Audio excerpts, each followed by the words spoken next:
I sat there in the courtroom, the air thick with tension, my hands resting on the wooden table in front of me, feeling every scratch and groove under my fingertips.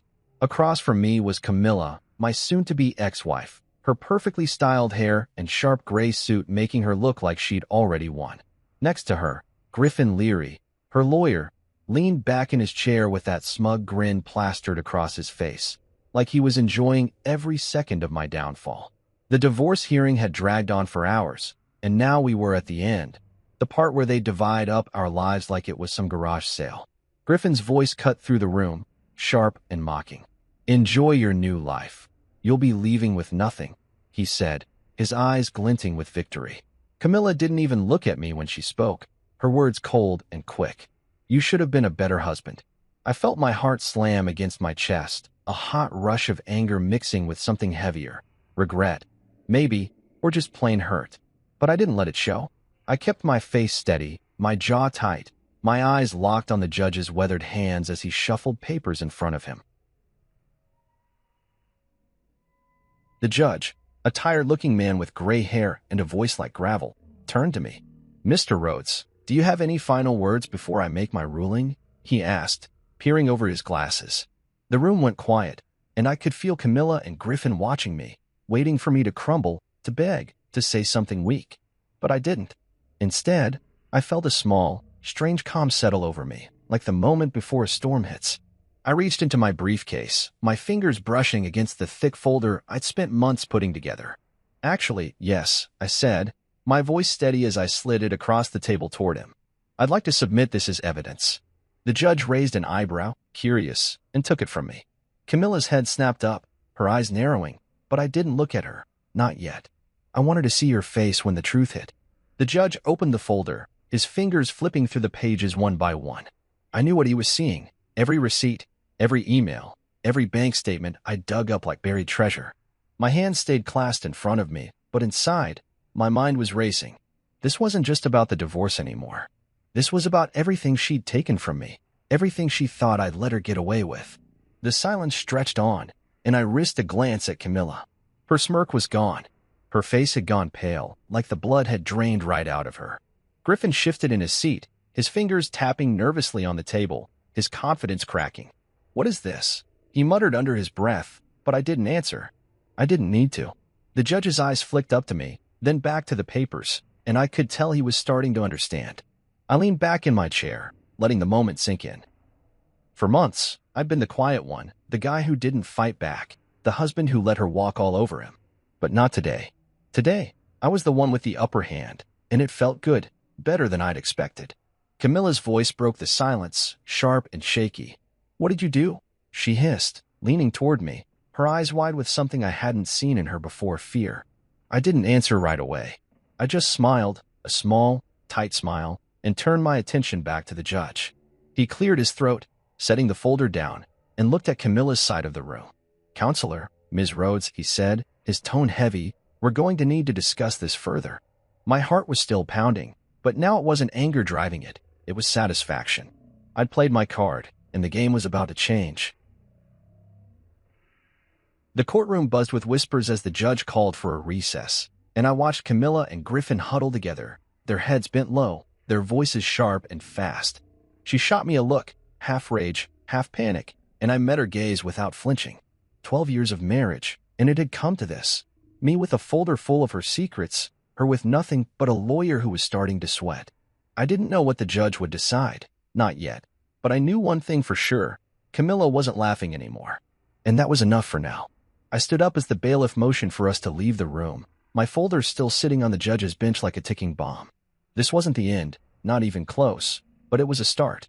A damn good one. I walked out of the courtroom, my step steady, my head high, feeling lighter than I had in years. Whatever came next, I was ready. I woke up that morning expecting the usual, coffee brewing in the kitchen, the soft hum of the house waking up, maybe a quiet hour to myself before the day started. The bedroom was still dark, the curtains drawn tight, and the clock on my nightstand blinked 6:45 in red digits. I rubbed my eyes, feeling the weight of another restless night, and swung my legs out of bed. Camilla was already up, which wasn't unusual. She'd always been the early riser, the one with energy I could never match. I shuffled into the kitchen, my bare feet cold against the tile, and saw her standing by the counter. She wasn't making coffee, though. She was holding a manila envelope, her fingers tapping against it absently, her eyes glued to her phone. "Morning," I mumbled, reaching for the coffee pot, but she didn't look up. Instead, she slid the envelope across the counter toward me, her voice casual, like she was telling me about the weather. "I've spoken to my lawyer," she said. "This should be simple." I froze, my hand hovering over the pot, the words sinking in slow and heavy. 12 years we'd been married, 12 years of me standing by her, building a life together, and this was how it ended? I picked up the envelope, my fingers fumbling with the clasp, and pulled out the papers inside. Divorce papers. Her signature was already there, neat and sharp, like she'd signed a business contract. My eyes scanned the pages, the legal words blurring together, but one thing stood out clear as day. I was getting nothing. No house, no money, no piece of the business I'd helped her build. Zero. I looked up at her, waiting for something, an explanation, an apology, anything. But she just kept scrolling on her phone, her face blank. "Camilla," I said, my voice rough, "what is this?" She finally glanced at me, her eyes cool and distant. "It's over," she said.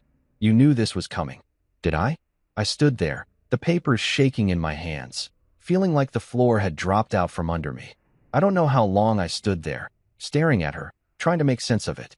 She didn't even flinch, just went back to her phone like I wasn't there. I'd spent years supporting her, pouring myself into Rhodes Interiors, her design company. I wasn't the flashy one, sure. I didn't stand in front of clients or schmooze at parties, but I was the backbone. I'd handled the boring stuff, the admin work, the accounting, the endless emails and schedules. I'd stayed up late balancing her books when she was too tired, planned her events when she was too busy, all without a paycheck or a thank you. And now? Now she was tossing me out like I'd been some hired help she didn't need anymore. "After everything," I said, my voice low, "this is what I get." She sighed, setting her phone down, and looked at me like I was a kid who didn't get it. "You didn't keep up," she said. "I grew. You didn't." The words hit me like a punch, and I felt something inside me snap. Not loud, not dramatic, just a quiet break, like a string pulled too tight. I walked out of the kitchen, the papers still in my hand, and sat on the couch in the living room. The house was quiet, too quiet, and I could hear her moving around behind me, getting ready for her day like nothing had happened. I flipped through the pages again, reading every line, every cold, calculated detail. She wanted the house we'd bought together, the one I'd fixed up with my own hands, new paint, new floors, every leaky faucet replaced. She wanted the business, all of it, even though I'd been there from day one, back when it was just an idea scribbled on a napkin. No alimony, no equity, no nothing. Just a clean break for her, and a big, empty nothing for me. My chest tightened, and I clenched my jaw, trying to keep the anger from spilling out. I wanted to yell, to throw the papers in her face, to demand she explain how she could do this, but I didn't. I just sat there, breathing hard, letting it sink in. By the time she left for work, her heels clicking against the floor as she grabbed her bag and walked out, I was still on the couch. The door slammed shut, and the silence swallowed me whole. I looked around the room, the framed photos of us, the furniture we'd picked out together, the life we'd built, and it hit me. She'd planned this. She'd been steps ahead, plotting this casual goodbye while I was still playing the loyal husband. I dropped the papers on the coffee table and leaned back, staring at the ceiling. I could have begged her to stay, could have fought right then and there, but what was the point? She'd made up her mind, and I wasn't in it anymore.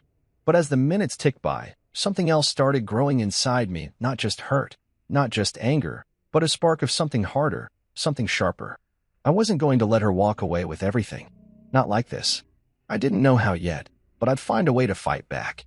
That morning, when she handed me those papers, she thought she'd ended it. She didn't know she'd just started something bigger. I wasn't always the guy sitting quietly in the background, letting life happen around me. I used to be more than that. And that morning after Camilla dropped the divorce papers on me, I couldn't stop thinking about how it all started. I sat in the living room, the same spot where I'd stared at those papers, but now my mind was drifting back to the early days, back when Camilla and I were a team. The house was still quiet, the kind of quiet that presses down on you, and I could almost hear the echoes of how things used to be. I'd been her biggest cheerleader when she started Rhodes Interiors, back when it was just the two of us in a cramped apartment, her sketching designs on cheap graph paper while I built her first portfolio website from scratch. I wasn't a tech genius, but I figured it out. Hours of trial and error, late nights with bad coffee, just so she could show her work to the world. She'd smiled at me then, her eyes bright, saying, "We're going to make it big, you and me." I believed her. I believed in us. Those first years, I was everywhere she needed me to be. I'd cold call potential clients, my voice shaky but determined, setting up meetings for her to pitch her ideas. I'd shake hands at networking events, my tie crooked and my palms sweaty, while she worked the room like she was born for it. People started noticing her talent, her charm, and soon the clients rolled in. I was proud, even if I stayed in the shadows. I didn't mind being the quiet one. I liked building something with her. When she threw her first big business mixer, I was the guy behind the bar, pouring drinks, smiling at her guests, making sure everyone had a good time. No one remembered my name, but I didn't care. Camilla was shining, and that was enough. I built half of that business with her, even if my name wasn't on the logo. The website, the client lists, the late-night brainstorming sessions, it was ours, or so I thought. Now, sitting there with the divorce papers staring back at me, I realized how much I'd given and how little she'd ever given back. The house felt emptier than ever, every corner reminding me of what I'd put into it. I'd fixed the creaky stairs, painted the walls that soft blue she loved, spent weekends planting the garden she'd always wanted. And Rhodes Interiors?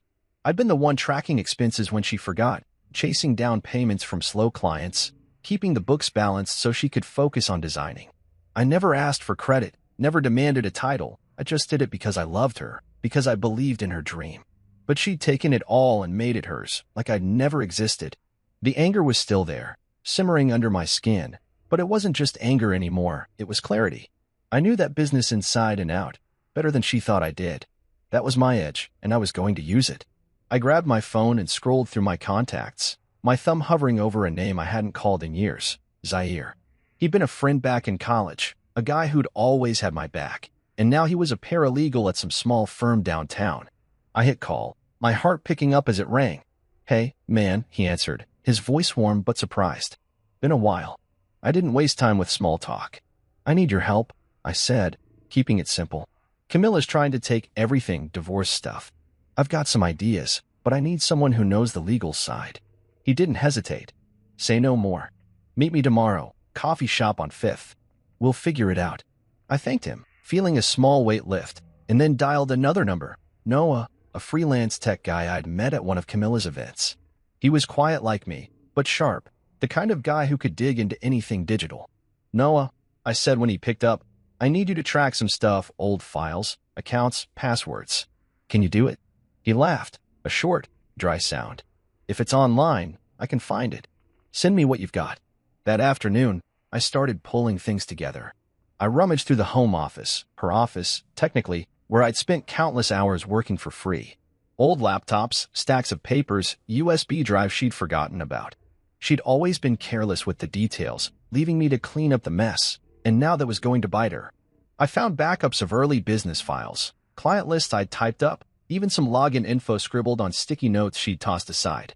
My hand shook a little as I plugged in a dusty drive and watched the screen light up with folders, years of data she thought I'd never touch. I didn't know exactly what I was looking for yet, but I knew there was something. She'd gotten sloppy over the years, too confident, and I'd been too loyal to notice. Not anymore. By the time the sun dipped below the horizon, casting long shadows across the room, I had a plan taking shape. Zaire would help me figure out what was legal, what I could use. Noah would dig deeper, crack into accounts she'd locked me out of. And me?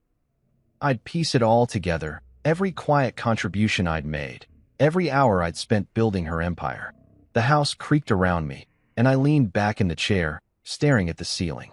Camilla thought she'd left me with nothing, but she didn't know what I was capable of, not yet. I wasn't the silent husband anymore. I was the guy who'd built half her world, and I was about to remind her of that, one file at a time. The nights started blending together after that morning with the divorce papers, each one stretching out long and restless as I sat alone in the house, digging through the past. The living room had become my war room. Papers scattered across the coffee table, my laptop glowing in the dark, a half-empty mug of cold coffee, sitting forgotten by my side. I'd always been the organized one, the guy who kept track of the details Camilla ignored, and now that was my weapon. I started small, pulling up old files from the USB drives I'd found, flipping through stacks of receipts she'd shoved into drawers years ago.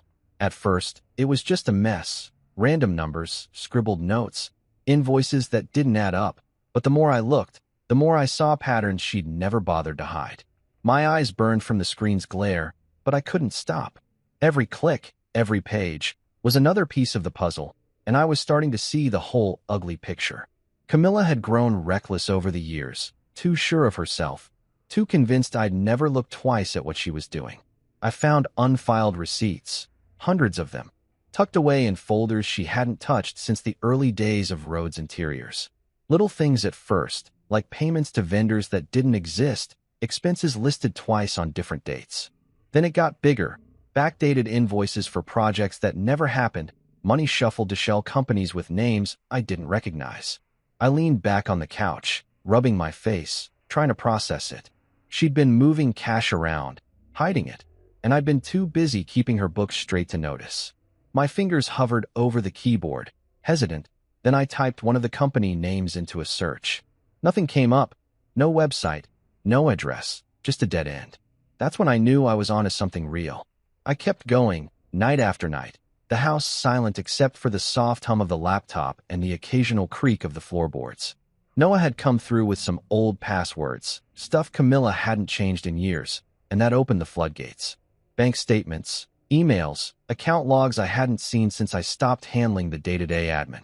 I found offshore transfers, small at first, then bigger, thousands of dollars slipping out of Rhodes Interiors into accounts I couldn't trace. My heart pounded as I copied everything onto a new drive, my hands steady even though my mind was racing. This wasn't just about her cheating me out of the divorce. This was fraud, maybe worse. I thought about all those early investors, the ones who'd believed in her, the ones she'd pushed out once the business took off. I'd met them, shaken their hands, promised them she'd do right by them. Had she screwed them over too? Then I found something that stopped me cold. Payments to Elliot Reyes. I knew that name. He was her consultant, the guy she'd started mentioning a couple years back, always with a little smile I didn't like. I'd seen him at a gala once, tall, slick, too friendly with her, his hand lingering on her arm while I stood across the room pouring drinks. The payments started small, a few hundred here and there, labeled consulting fees, but they grew 5,000, 10,000, all funneled through Rhodes Interiors like it was legit. I stared at the screen, my jaw tight, feeling the sting of it hit me all over again. Not just her boyfriend, but her paid boyfriend, funded with money I'd helped her make. I wanted to smash something, to yell, to storm out and confront her right then, but I didn't. I took a deep breath, saved the file, and kept going. Anger wasn't enough anymore. I needed strategy. The folder I was building grew thicker every night, digital at first, then printed pages I stacked in a locked drawer. I cross-checked dates, matched payments to projects, dug into every corner of the business I could reach. I found more. Fake charitable write-offs, donations to groups that didn't exist, all logged as tax deductions. She'd siphoned hundreds of thousands over the years, pocketing it while I was balancing her spreadsheets, thinking I was helping us build a future. My hand shook as I printed the last batch, the printer whirring in the quiet house. I wasn't just fighting for my half of the divorce anymore. I was holding proof she'd broken laws, hurt people, lied to everyone. Justice wasn't a vague hope now. It was a real thing, sitting in that stack of paper. I met Zaire at the coffee shop the next day, sliding a few key pages across the table. He whistled low, flipping through them, his eyes sharp. "This is heavy," he said, glancing up at me. "You sure you want to go this far?" I nodded, my voice firm. "She doesn't get to walk away clean." He didn't argue, just told me to keep it quiet, keep it safe, and he'd help me figure out what was admissible. Noah called later, his voice tense. "I've got more account logs from 3 years back. You're not gonna like it."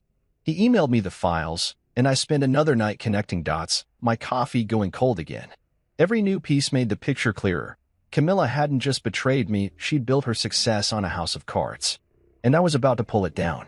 The courtroom felt different that day, heavier somehow, like the air itself knew something big was about to happen. I sat at my table, my hands resting on the smooth wood, my folder sitting in front of me like a loaded gun I'd finally get to fire. Across the room, Camilla perched in her chair, her posture stiff, her eyes flicking between me and the judge. Griffin Leary sat beside her, his usual smirk dialed back to something tighter, less sure. The divorce hearing had been dragging on for weeks, but this was it, the final moment, the one I'd been building towards since that morning she handed me those papers. My attorney, Delilah Chin, gave me a small nod from her seat next to me, her calm confidence steadying my nerves. I'd handed her the folder days ago, and she'd told me, "This changes everything, just wait for the right time." That time was now. The judge shuffled his papers, his glasses perched low on his nose, and looked up at us. "We're here to finalize the division of assets," he said, his voice dry and procedural. "Any last submissions before I rule?" Griffin stood, smoothing his tie, ready to launch into some polished speech about why Camilla deserved it all, the house, the business, every dime. But before he could get a word out, I raised my hand. "Your Honor," I said, my voice steady even though my heart was hammering, "I have something to submit." The judge nodded, curious, and I slid the folder across the table to the bailiff, who carried it up to the bench. Camilla's head snapped toward me, her eyes narrowing, but I kept my gaze on the judge. This was my moment, and I wasn't going to let her stare me down. He opened the folder, his fingers moving slowly at first, then pausing as he read. The room went quiet, the kind of quiet where you can hear your own breathing, and I watched his expression shift, his brows furrowed, his mouth tightened.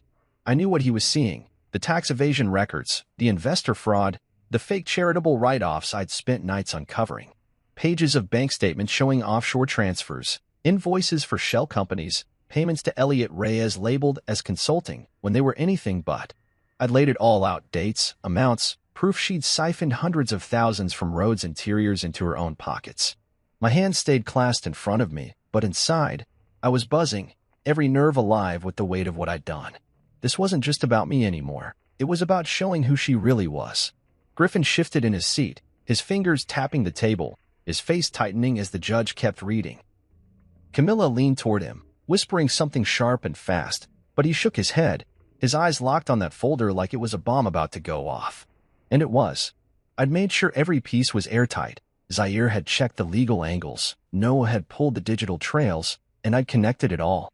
The judge flipped another page, then another, his silence stretching out until it felt like the whole room was holding its breath. Finally, he set the folder down, his hands resting on it, and looked up at Camilla's side of the room. "Ms. Rhodes," he said, his voice low and serious, "these are serious allegations." My chest tightened, but I didn't move, didn't flinch. Let the evidence talk. I didn't need to say a word. Griffin shot to his feet, his voice louder than it needed to be. "Your Honor, this is irrelevant to the divorce proceedings. This is a stunt, a desperate attempt to—" The judge cut him off with a raised hand, his eyes sharp. "Sit down, counselor. I'll decide what's relevant." Griffin sank back into his chair, his face red, and I caught the smallest tremble in Camilla's hands as she clasped them in her lap. She wasn't smirking now. She wasn't even looking at me, just staring straight ahead, her jaw tight, her skin pale. I leaned back in my chair, letting the moment settle over me like a wave. For months, I'd been the one on the ropes, the guy she thought she could toss aside with nothing. But now? Now she was the one squirming, and I was the one holding the cards. The judge cleared his throat, flipping back to the first page of the folder, and started asking questions, slow, deliberate ones, directed at Camilla's team. "Can you explain these transfers to an account in the Cayman Islands, dated 3 years ago?" he asked. Griffin stumbled over his words, something about business expenses, but the judge wasn't buying it. "And these payments to Mr. Reyes, what consulting services did he provide, exactly?" Camilla's voice broke in, sharp and shaky.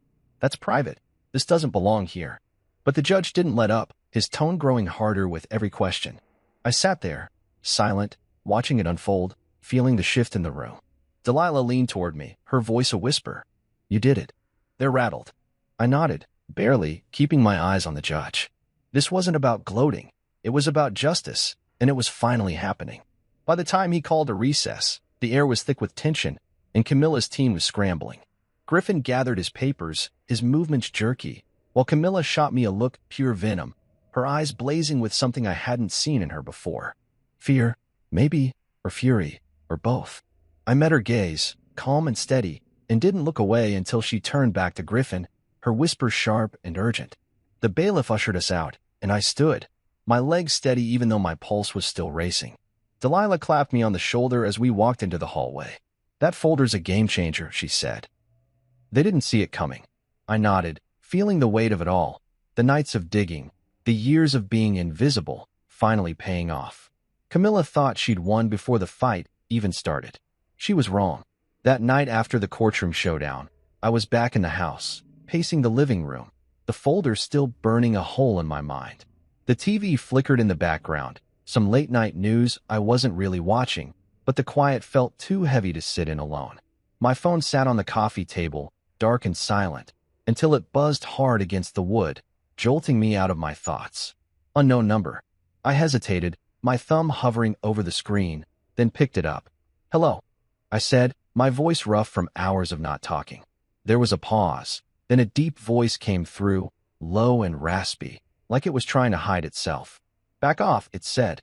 No hello, no explanation, just those two words, sharp and cold. My stomach twisted, but I kept my tone steady. "Who is this?" Another pause, longer this time, then a click. The line went dead. I stared at the phone, my heart thudding, wondering if I'd imagined it. But I hadn't. Someone was scared enough to call me in the middle of the night. The next morning, Delilah's name lit up my screen before I'd even poured my coffee. "Camilla's team filed a motion," she said, her voice brisk but calm. "They want to settle, full offer, house included, some cash too." I leaned against the kitchen counter, the mug warm in my hands, and let that sink in. A settlement. After everything, the folder, the evidence, the judge's questions, they were waving a white flag. But it didn't feel like victory. It felt like a bribe, a desperate grab to shut me up before I pushed harder. "They're scared," Delilah added. That folder hit a nerve. I nodded, even though she couldn't see me, my mind already spinning. "What do you think?" I asked. She didn't hesitate. "We've got them on the ropes. If you want more, we keep going." I set the mug down, staring out the window at the empty street. More. I wasn't done, not yet. Then things started getting weird. Delilah called again that afternoon, her tone tighter this time. "My office got broken into last night," she said. "Files tossed, nothing big taken, just a mess. Cops think it's random." But she didn't finish, and she didn't need to. I felt a chill crawl up my spine. Random didn't fit. Not after that call, not after the settlement push.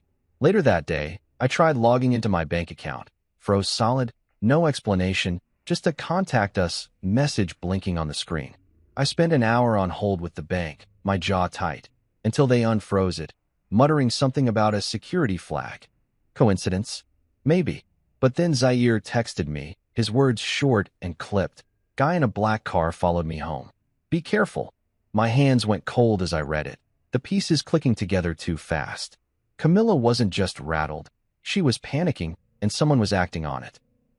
I sat on the couch that night, the house dark except for the glow of my laptop, trying to make sense of it all. The folder had cracked something open, something bigger than I'd expected, and now the pushback was real: phone calls, break-ins, frozen accounts.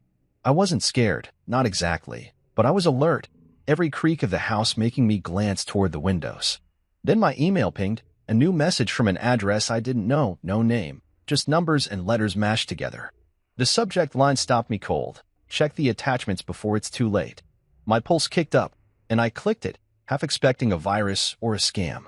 Instead, it was photos, grainy, but clear enough. Camilla and Griffin at a cafe, heads bent close, and a woman I didn't recognize sitting across from them. Sharp suit, dark hair, a notepad in her hand. The timestamp on the images, 2 days ago. I zoomed in, my eyes narrowing, trying to place her. Something about her felt off, too stiff, too focused. I forwarded the email to Noah with a quick note. "Who's the woman?" He got back to me in 20 minutes, his reply short, "Working on it. Give me a day." I leaned back, staring at the screen, the photos still open. Whoever sent this wanted me to see it, wanted me to know Camilla was scrambling. But why? Was it a warning, a threat, or something else? I couldn't sleep after that, kept the lights on, kept checking the locks, my mind running circles around what I'd stirred up. The settlement offer sat in my inbox too, forwarded by Delilah, but I didn't touch it. This wasn't about money anymore. It was about the truth, and I was too close to back off now. The next day, Noah called, his voice low and quick. "That woman?" "Special Agent Thea Morgan, FBI Financial Crimes." I dug into some public records. Rhodes Interiors is on their radar. Money laundering, maybe more. My breath caught, the phone heavy in my hand. FBI. Suddenly, the break-in, the call, the tale on Zaire, it all made sense. Camilla wasn't just fighting me. She was fighting something way bigger, and I'd accidentally stepped right into it. What do I do? I asked, my voice quieter than I meant it to be. Noah didn't sugarcoat it. Keep your head down, but don't stop. They're watching her, not you, yet. I hung up, my hand shaky, and looked at the photos again. Camilla's face in the cafe, tense and sharp, told me everything. She was cornered, and I was the one holding the match. The house felt like a cage that week, every shadow sharper, every noise louder. After that anonymous email dropped those photos in my lap, I kept them open on my laptop, staring at Camilla and Griffin huddled with Special Agent Thea Morgan, the FBI's financial crimes expert, in some tucked-away cafe. My coffee sat cold on the table, untouched, as I tried to wrap my head around it. Rhodes Interiors wasn't just a messy divorce battle anymore. It was a federal investigation, and I'd stumbled right into the middle of it. My phone buzzed every few hours.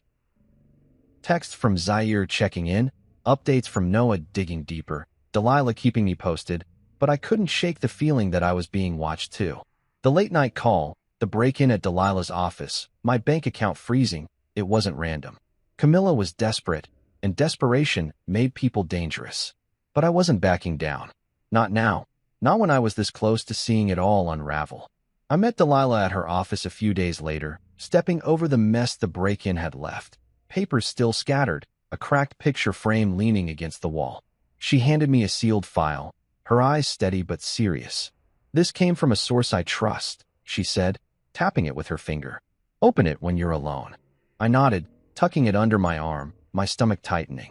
Back home, I locked the door, pulled the curtains, and sat at the kitchen table, the file staring back at me. My hands hesitated, then ripped it open. Inside was an affidavit, signed by Kaylee Duran, Griffin's junior associate. I'd met her once, a quiet girl with nervous hands, always trailing behind him at hearings. Now she was a whistleblower, and her words hit like a hammer. She laid it all out.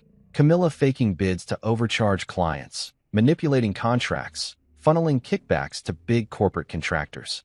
Worse, Griffin knew. He'd helped cover it up, signing off on the lies. My breath caught as I read, the pages shaking in my hands. This was the smoking gun, and it wasn't just about the divorce anymore. It was criminal. I leaned back in the chair, the kitchen dark except for the glow of the lamp overhead, my mind racing. Kaylee's affidavit tied everything together, the shell companies, the offshore accounts, the payments to Elliot Reyes. Camilla had built Rhodes Interiors into a front, a shiny mask for something dirty, and I'd been too busy playing the loyal husband to see it. But now I saw. The FBI was circling, Thea Morgan's presence in those photos proof they were closing in. Delilah had confirmed it over the phone that morning. The feds are watching her company, money laundering through design contracts. Your folder probably tipped them off. I didn't know if I'd started this or just sped it up, but either way, I was in it now. The threats, the call, the break-in, weren't just Camilla's panic. They were her trying to plug a leak that was already flooding. My phone buzzed again as I sat there, another unknown number. I picked it up, my voice low. "Yeah." A text popped up instead of a voice. "You don't want to be part of this." My jaw tightened, and I typed back, "Too late." No reply came, but I didn't expect one. I set the phone down, my hands steady now, the affidavit still open in front of me. Whoever was texting, whoever had tailed Zaire, they thought they could scare me off. They didn't know me, not the real me, the guy who'd spent years building something only to watch it get stolen. I wasn't the silent husband anymore. I was the guy with proof, the guy who'd accidentally kicked over a hornet's nest, and I wasn't running from it. I called Noah that night, my voice quiet but firm. "You still digging?" He sighed, the sound crackling through the line. "Yeah. Found more encrypted emails between Camilla and some guy named Jonas Fick. Took me hours to crack, but it's shady. Offshore accounts, coded transfers. I'll send it over." My heart picked up. Jonas Fick. I didn't know the name, but it felt heavy, like another piece I hadn't seen yet. "Thanks," I said. "Keep it safe." He laughed, short and dry. "You too, man. This is getting wild." Wild didn't cover it. When the files hit my inbox, I skimmed them, dates, amounts, cryptic messages about cleaning the books. It was more fuel, more ammo, and I added it to the growing pile. The affidavit, the photos, Noah's finds, it was a mountain now, and Camilla was standing at the bottom, about to get buried. I didn't sleep much that night, the house creaking around me, my mind too full to rest. The FBI angle changed everything. Thea Morgan wasn't meeting Camilla to chat about interior design. She was hunting, and I'd handed her a map with that folder in court. But I wasn't just a bystander anymore. The threats kept coming, subtle but real, and I knew Camilla's team was scrambling. Griffin's name on that affidavit meant he was sinking too, disbarment at best, jail at worst. I paced the living room, the photos and files spread out like a war plan, and felt the shift inside me. This wasn't about fairness or getting my share. It was bigger, messier, a fight I hadn't signed up for but couldn't walk away from. I was standing at the edge of something huge, and all I could do was keep pushing forward, one step at a time. The days after that affidavit landed in my hands felt like walking through a storm, everything moving fast, dark clouds closing in, but I kept my footing. I sat in the living room most nights, the lamp casting long shadows across the papers and files spread out on the coffee table, my laptop humming as I cross-checked every new piece Noah sent me. Kaylee Duran's words kept echoing in my head, Camilla faking bids, Griffin signing off on kickbacks, the whole shiny facade of Rhodes' interiors crumbling under the weight of her lies. I'd known she'd screwed me over, but this was a machine, a calculated grind that chewed up clients, investors, even me, all to keep her pockets full. The FBI was in it now, Special Agent Thea Morgan's face from those cafe photos stuck in my mind, and I was starting to feel the heat too. The threats weren't stopping, and they weren't subtle anymore. It started with another text that week, late at night while I was poring over Jonas Vic's encrypted emails. My phone buzzed, the screen lighting up the dark room. You don't want to be part of this. Same message as before, same unknown number. I stared at it, my thumb hovering over the reply button, but I didn't type anything this time. Instead, I tossed the phone onto the couch and went back to the emails, dates, coded phrases, transfers to accounts I couldn't trace. Whoever was texting thought I'd scare easy, but they didn't get it. I was already in too deep, and every new threat just made me dig harder. The next morning, Zaire called, his voice tight. That black car was back last night, parked across my street for an hour. I'm fine, but this ain't random. My stomach twisted, but I kept my tone calm. Lay low, I told him. We're close. He grunted agreement, and I hung up, feeling the weight settle heavier on my shoulders. Delilah met me at a diner that afternoon, her eyes scanning the room before she slid into the booth across from me. She looked tired, the break-in still nagging at her, but her voice was steady.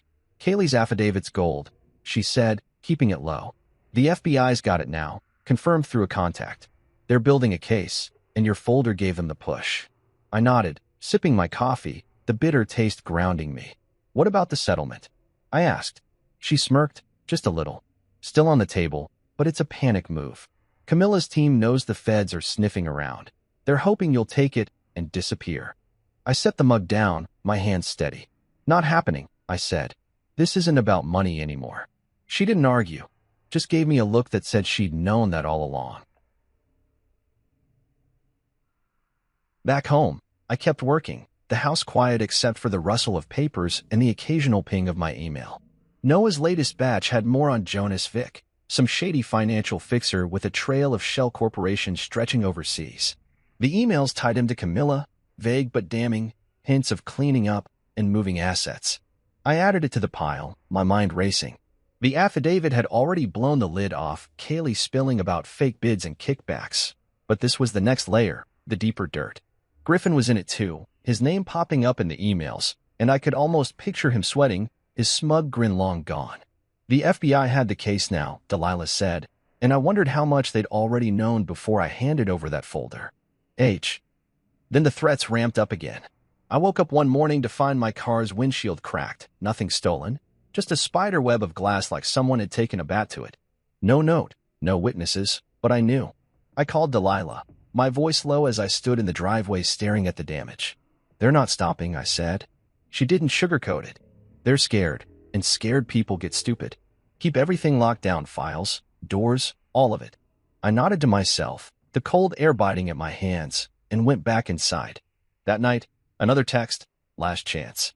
I didn't reply, just screenshot it and sent it to Delilah and Noah. My hands didn't shake anymore. Anger had turned into something colder, something focused. They could smash my car, tell my friends, send their cryptic messages, but I wasn't the one running out of moves. I met Zaire the next day at a park, away from prying eyes, the wind rustling the trees around us. He handed me a USB drive, his face tense. More account logs Noah pulled, stuff from 2 years back. Matches Kaylee's story. I took it, slipping it into my pocket. "You okay?" I asked. He shrugged, but his eyes darted to the parking lot. "I'll live. Just don't like the shadows." I clapped his shoulder, grateful, and headed home to plug it in. The logs were a goldmine, transactions mirroring the affidavit, payments to contractors who'd never worked a day, all signed off by Camilla and Griffin. It was airtight, and I knew the feds would eat it up. But I wasn't done. I wanted every loose end tied, every secret dragged into the light. By the end of the week, I sat in the dark again, the pile of evidence towering on the table. The FBI was moving, Camilla's team was cracking, and I was still here, the guy they'd underestimated. The threats kept coming, but they were noise now, desperate, flailing noise. I wasn't just fighting for me anymore. I was in the middle of something bigger, something that could take her down for good. And I was ready to see it through, no matter what they threw at me next. The final hearing crept up fast, and by the time I walked into that courtroom again, I felt like a man who'd been running a marathon, tired, but too stubborn to stop. The air was thick with tension, the kind you could feel in your bones, and I took my seat next to Delilah, my hands resting on the table, steady despite the storm inside me. Across the room, Camilla sat rigid, her face drawn tight, like she hadn't slept in days. Griffin was beside her, his tie slightly crooked, his usual swagger replaced by a twitchy edge. The folder I'd submitted weeks ago had done its damage, cracked their armor, set the FBI sniffing, but I wasn't done. I'd spent every night since then building more, digging deeper, and now I had one last play. The judge banged his gavel, the sound sharpened the quiet room, and called us to order. "Closing statements," he said, his voice gruff. "Let's wrap this up." Griffin stood first, his hand smoothing his jacket, trying to pull himself together. He launched into a speech, polished, rehearsed, all about how Camilla deserved the business, the house, everything, because she'd built it from the ground up. His voice was loud, confident at first, but I caught the cracks, the way his eyes flicked to me, the slight stumble over his words. He was nervous, and he should have been. The settlement offer was still on the table, bumped up since the last hearing, a fat stack of cash, and the house dangled like bait to make me go away. Delilah had forwarded it to me days ago, and I'd stared at it, tempted for half a second, freedom, a clean break, no more fighting. But I didn't come this far to cash out.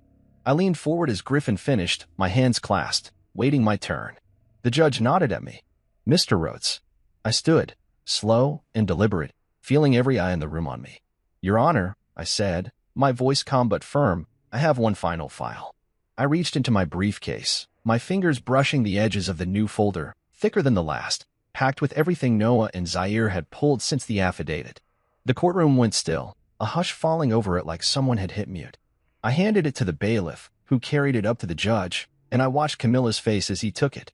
Her eyes widened, her hands gripping the table, and I saw the panic flash across her, raw, unguarded. Griffin shot up, his voice sharp. "Objection, Your Honor. This is irrelevant. A delay tactic." The judge didn't even look at him, just raised a hand. "Sit down," he said, his tone hard enough to make Griffin drop back into his chair, his face red.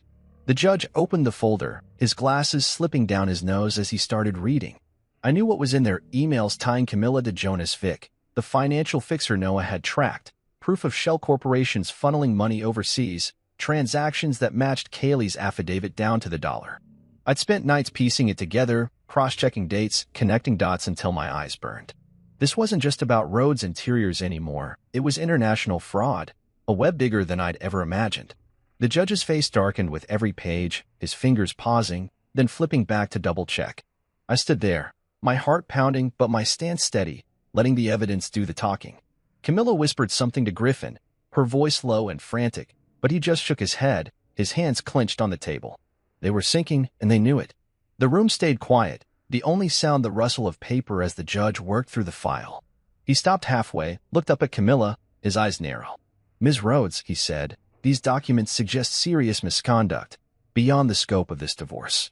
Can your counsel explain?" Griffin fumbled, standing again, his words tripping over each other. "Your Honor, this is unverified. It's not part of the proceedings." The judge cut him off, his voice like steel. It's part of my courtroom now. Sit. Griffin sank down, his face pale, and I caught Camilla's hands trembling in her lap. She turned to me then, her eyes wide, her voice a harsh whisper across the room. You don't know what you've done. I met her gaze, unflinching, and smiled, just a small, tight curve of my lips. I think I do, I said, loud enough for her to hear, soft enough to keep it between us. The judge kept reading, his expression growing grimmer, and I knew it was over, not just the hearing, but her whole game. Delilah leaned toward me, her voice a murmur. You've got her. This is the knockout. I nodded, barely moving, my eyes on the judge. He finished the last page, set the folder down, and rubbed his temples like it had given him a headache. This court will recess, he said finally. I'm referring these documents to the proper authorities. We're done here. The gavel banged, and the room erupted, Griffin arguing with the bailiff, Camilla staring at the table, her face drained of color.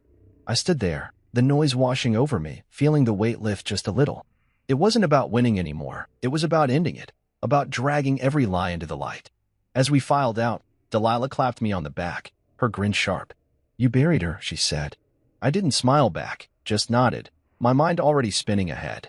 Camilla's whisper stuck with me. You don't know what you've done, and I wondered what she meant. Was it a threat, a plea, or just the last gasp of someone who'd lost? I didn't know yet, but I'd find out. For now, I walked out of that courtroom, my head high, the folder's truth echoing behind me. She thought she could erase me. She was wrong. The week after the final hearing passed in a blur, like the world had sped up and left me standing still to catch my breath. Camilla's arrest hit the news 7 days later, handcuffs, a grim-faced mugshot. Rhodes' interiors splashed across headlines as suspected front for money laundering and fraud. I saw it on my phone, sitting in the kitchen with a cup of coffee, the steam curling up in the quiet morning light. Her assets were frozen, the business collapsed overnight, clients pulling out faster than the feds could seize files. Griffin got disbarred within days, his name tied to the affidavit and those emails, his career torched. Jonas Fick, the shadowy fixer, vanished, no trace, no word, like he'd never existed. As for me, the judge's ruling came through. I got the house, a fair chunk of what was left of her accounts, and the satisfaction of knowing the truth had won. But it didn't feel like a win, not the way I'd expected. I stood in the living room that first night after the ruling, the house too big, too empty, every corner echoing with 15 years of a life that didn't exist anymore. The furniture was still there, the couch we'd picked out, the shelves I'd built, but it felt like someone else's now. I'd spent so long fighting, digging, proving I wasn't the nobody Camilla thought I was, and now it was over. The folder, the late nights, the threats, it had all led to this, and yet I didn't know what this was. I packed a small bag that evening, just clothes, a toothbrush, some papers, and locked the door behind me. The house could wait. I needed air, space, something new. I drove north, no real plan, just the hum of the road and the weight lifting off my chest with every mile. Pine Haven was where I landed, a quiet coastal town, all salt air and gray waves, far enough from the city to feel like a different world. The first morning there, I woke up in a rented cabin, the sound of the ocean creeping through the cracked window. No phone buzzing, no files to pore over, just the steady crash of water on rocks. I walked down to the beach, my shoes sinking into the sand, the wind tugging at my jacket. For the first time in years, I didn't have to be anywhere, didn't have to fix anything. I sat on a driftwood log, watching the tide roll in, and let my mind wander. Camilla's face flashed through it, her smirk in court, her panic at the end, but it didn't sting anymore. She'd lost everything, the business, the money, her freedom. I'd walked away with more than she'd ever meant to give me, but it wasn't about that. It was about me, about finally stepping out of her shadow and into something of my own. The days in Pine Haven stretched out slow and simple. I'd grab coffee at a little shop downtown, the barista nodding like I'd always been there. I'd walk the shore, picking up shells or just staring at the horizon, letting the salt air clear my head. The settlement money hit my account midweek, enough to start over, not enough to change the world, and I didn't touch it yet. I didn't need to. The house back home was mine to sell or keep, but I wasn't ready to decide. For now, this was enough. A bed, a roof, the sound of waves. I'd spent so long chasing justice, building that case, that I'd forgotten what it felt like to just breathe. Here, I remembered. One night, I sat on the cabin's porch with a beer, the sky dark and dotted with stars. My phone sat inside, off since I'd arrived, and I didn't miss it. Zaire had texted before I left. You good? And I'd said, yeah. Meaning it. Delilah called too, her voice sharp with pride. You took her down. You know that? I'd smiled, tired but real. We did, I'd said, because it wasn't just me, Zaire, Noah, her, even Kaylee, they'd all had a hand in it. But now they were back there, and I was here, alone in a way that didn't feel lonely. I tipped the bottle back, the cold fizz hitting my throat, and thought about the last 15 years. I'd been her shadow, quiet, steady, invisible, pouring myself into her dreams until mine faded. Now they were gone, reduced to evidence in a courtroom, and I was still standing. The next day, I walked into town, the streets quiet except for a few locals nodding hello. I stopped at a hardware store, bought a cheap fishing rod on impulse, figuring I'd try something new. Back at the beach, I cast the line out, the waves swallowing it, and waited. Nothing bit, but I didn't care. It wasn't about the fish. It was about the doing, the being, the space to figure out who I was without her. The sun dipped low, painting the water gold, and I reeled in the line, my hands steady. No revenge fantasies played in my head, no gloating over her arrest. That was done. This was mine, my time, my choice, my life. By the end of the week, I knew I'd stay in Pine Haven a while longer. The cabin was cheap, the air was clean, and the noise in my head was finally quiet. I wasn't celebrating, wasn't mourning, just living, one day at a time. I'd been her husband, her backbone, her ghost, but now I was just me. And for the first time in years, that was enough. The ocean rolled on, endless and steady, and I watched it, feeling like a man who'd finally walked away.